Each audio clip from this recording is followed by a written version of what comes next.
Hello friends, my name is Reena and welcome to my YouTube channel RVS Official। तो friends, जैसा कि आप लोग जानते हैं कि मैंने NCERT हिंदी की 6th क्लास की सीरीज़ स्टार्ट की हुई है, जिसमें मैंने आपको 6 चैप्टर कंप्लीट करवा दिए हैं और आज हम चैप्टर नंबर 7 करेंगे, जिसका नाम है टिकट एल्बम। अब जो ये चैप्टर है फ्रेंड्स, सबसे पहले ये चैप्टर स्टार्ट करने से पहले हम इसके लेखक के बारे में कुछ जानकारी लेंगे। इनके लेखक का नाम है सुंदर रामास्वामी। अब देखो, चलिए इनके बारे में कुछ जानकारी ले लेते हैं। सुंदर रामास्वामी का जन्म 30 मई 1931 को तमिलनाडु के कन्याकुमारी जिले में हुआ। यह एक भारतीय उपन्यासकार, कवि, अनुवादक और साहित्यिक आलोचक थे, जिन्हें स्वतंत्रता के बाद तमिल साहित्य में एक प्रमुख व्यक्ति माना जाता है।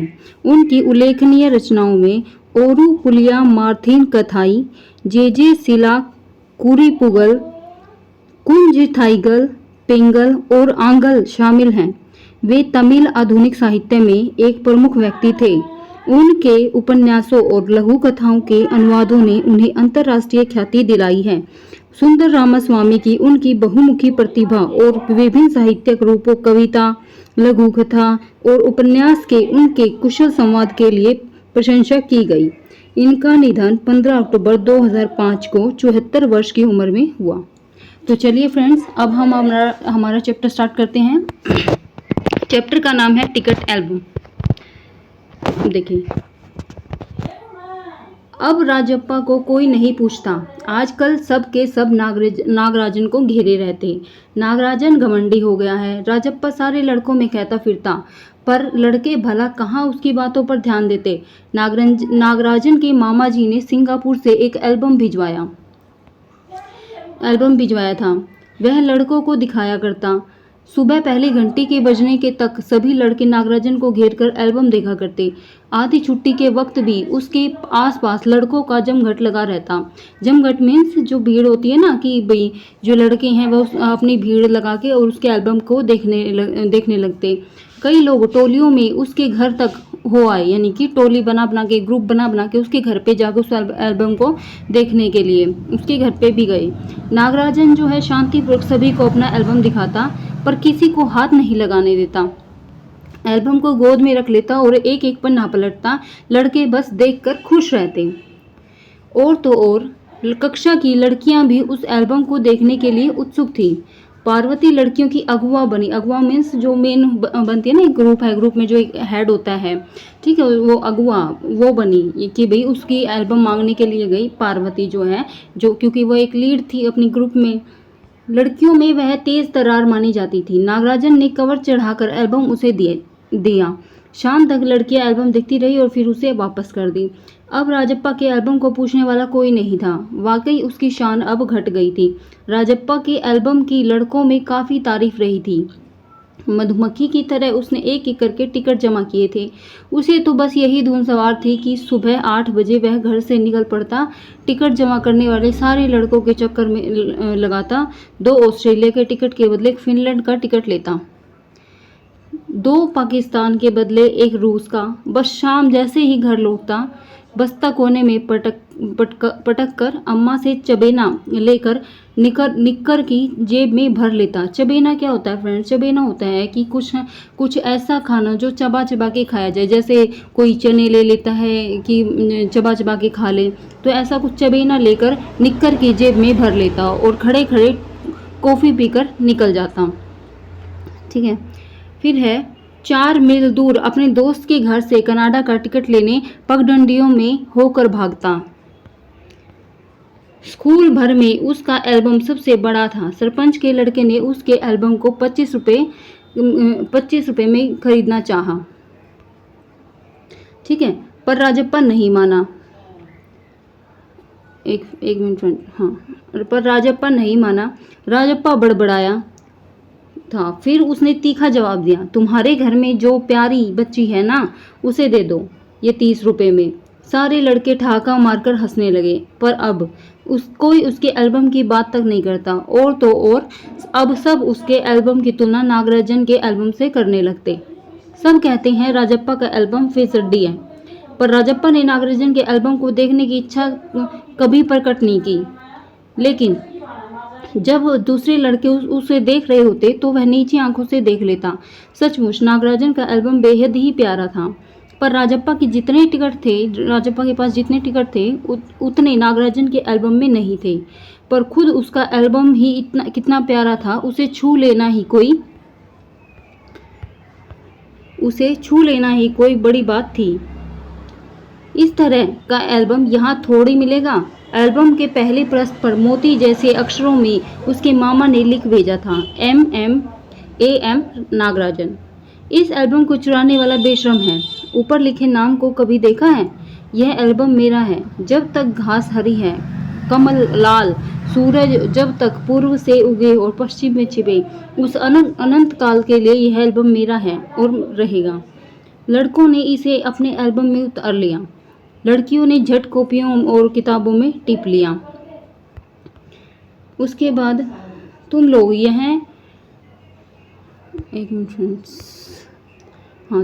यह नकल क्यों करते हो? नकलची कहिए।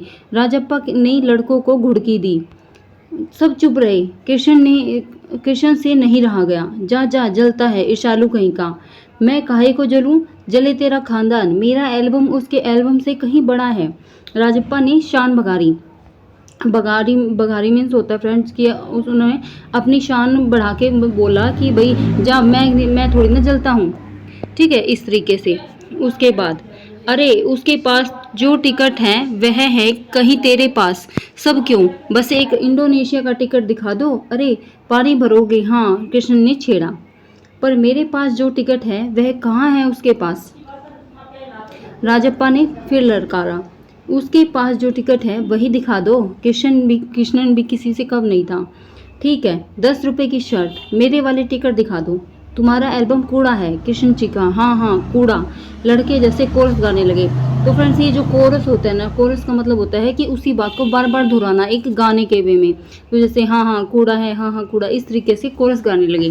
फिर है राजप्पा को लगा कि अपने एल्बम के बारे में बातें करना फालतू है। उसने कितनी मेहनत और लगन से टिकट बटोरे हैं। सिंगापुर से आए एक पार्सल ने नागराजन को एक दिन में ही मशहूर कर दिया। पर दोनों में कितना अंतर है, ये लड़के क्या समझेंगे? राजप्पा मन ही मन कुढ़ रहा था। स्कूल जाना अब खलने लगा था। खलना मीन्स होता है कि मतलब अब उसको अच्छा नहीं लगता था, खराब लगने लगा था स्कूल जाना।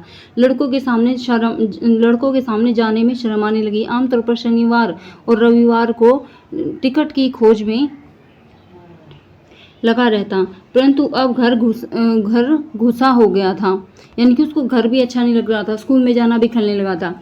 दिन में कई बार एल्बम को पलटता रहता, रात को लेट जाता, सहसा जाने क्या सोचकर उठता, ट्रंक खोलकर एल्बम निकालता और एक बार पूरा देख जाता। उसे एल्बम में चिढ़ होने लगी थी। उसे लगा एल्बम वाकई कूड़ा हो गया है। उस दिन शाम उसने जैसे तय कर लिया था कि वह नागराजन के घर गया।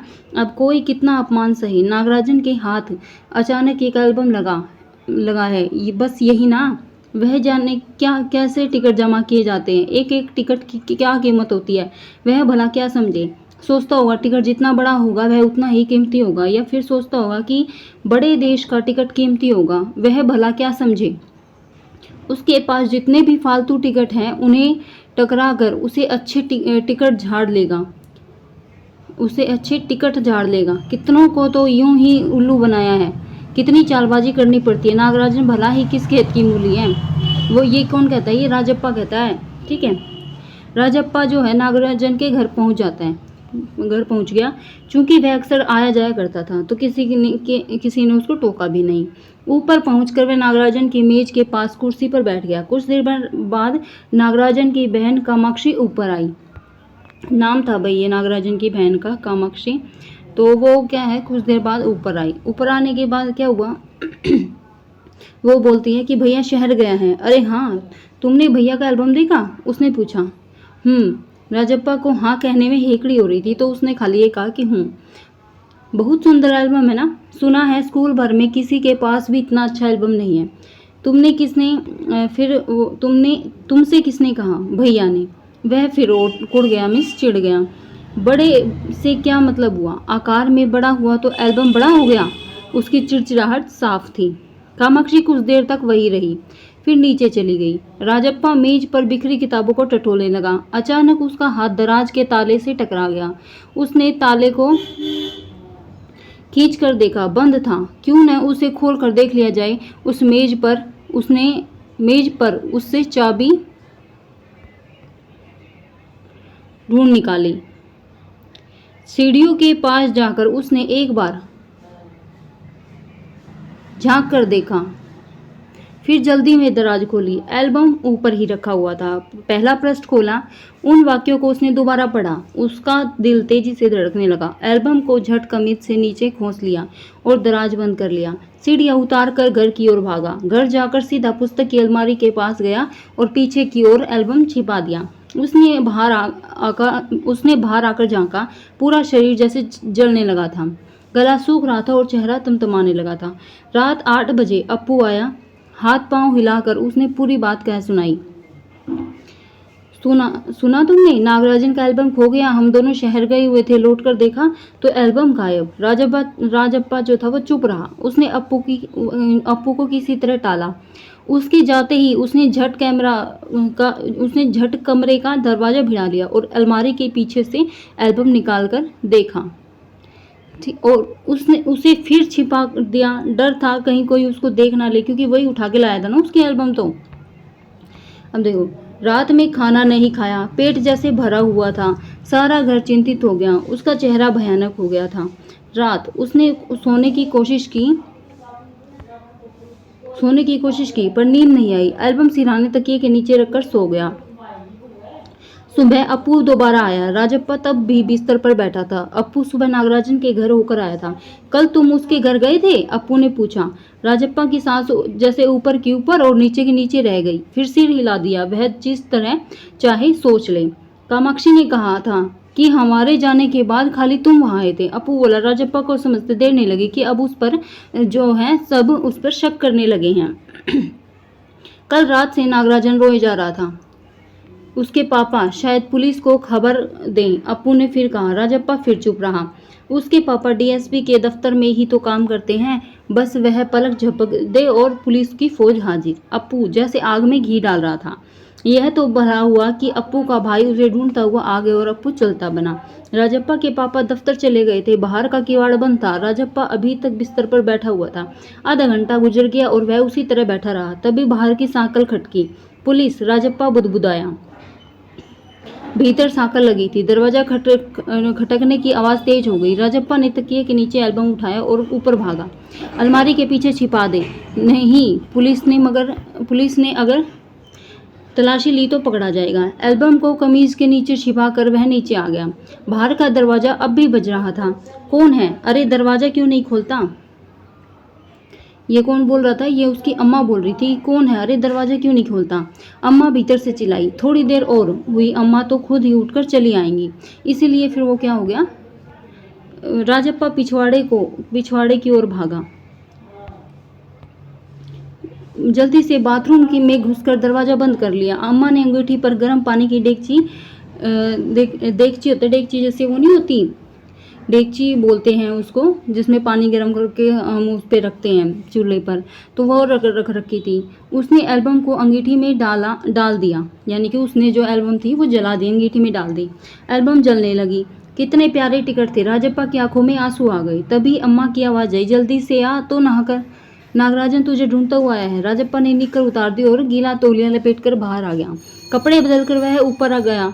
नागराजन कुर्सी पर बैठा हुआ था। उसे देखते ही बोला, मेरा एल्बम खो गया है यार। उसका चेहरा उतरा हुआ था। काफी रो कर आया था शायद। कहाँ रखा था तुमने? राजप्पा ने पूछा। शायद दराज में। शहर से लौटा तो गायब। नागराजन की आंखों में आंसू आ गए। राजप्पा से चेहरा बचाकर उसने आंखें पोंछ ली। रो मत यार। राजप्पा ने उसे पुचकारा और फफक कर रो दिया।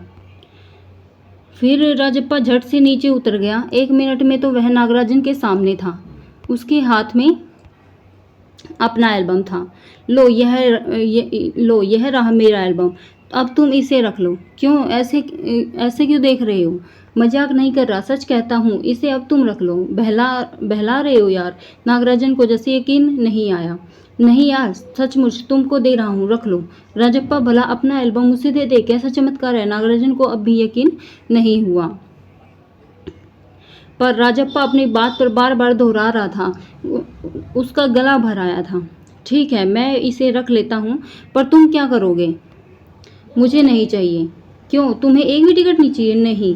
पर तुम कैसे रहोगे बगैर टिकट के? रोता क्यों है यार? ले, इस एल्बम को तू ही रख ले, इतनी मेहनत की तूने। नागराजन बोला, नहीं तुम रख लो, लेकर चले जाओ, जाओ चले जाओ यहाँ से। वह चीखा और फूट फूट कर रो दिया। नागराजन के समझ में कुछ नहीं आया। वह एल्बम को लेकर नीचे उतर गया। कमीज से आंखें पोंछता और राजप्पा भी नीचे उतर आया। दोनों साथ साथ दरवाजे तक आए। बहुत बहुत धन्यवाद, मैं घर चलूँ। नागराजन सीढ़ियाँ उतरने लगा।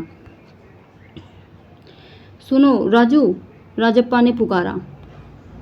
नागराजन ने उसे पलट कर देखा। एल्बम दे दो, मैं आज रात जी भर कर इसे देखना चाहता हूँ, कल सुबह तुम्हें दे जाऊंगा। ठीक है। नागराजन ने उस एल्बम लुटा दी और चला गया। राजप्पा ऊपर आया, उसने दरवाज़ा बंद कर लिया और एल्बम को छाती से लगाकर फूट फूट कर रो दिया।